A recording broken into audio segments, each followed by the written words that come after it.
In Ipsos polling exclusive to Global News, Justin Trudeau continues to be seen as the best person to lead the country with 39% support.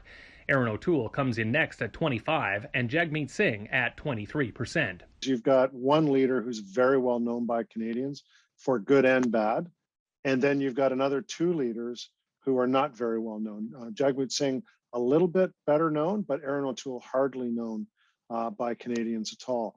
So the challenge for him is to actually get up to the level where people know him well enough that they would trust him to be the Prime Minister of this country.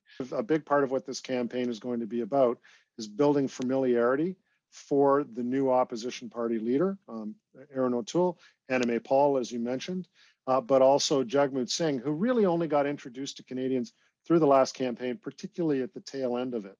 Well, if the numbers don't move during the course of the campaign, then the opposition parties haven't done their job.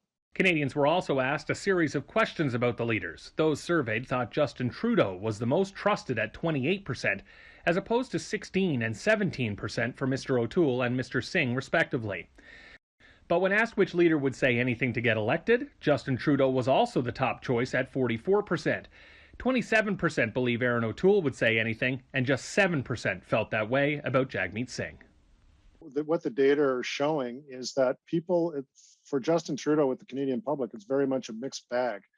When they look at the record of the government's performance and they associate him with it, he tends to do reasonably well. But when you ask questions about his own personal character, that's when things tend to fall down.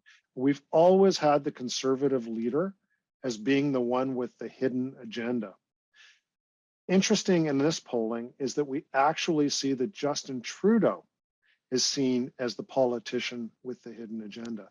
We've not seen that in a couple of decades, a Liberal Party leader being positioned in that particular frame. So there's an opportunity there for the opposition parties to start talking about what Justin Trudeau isn't talking about in terms of what he's going to do if he is reelected as Prime Minister. So there's a real vulnerability there.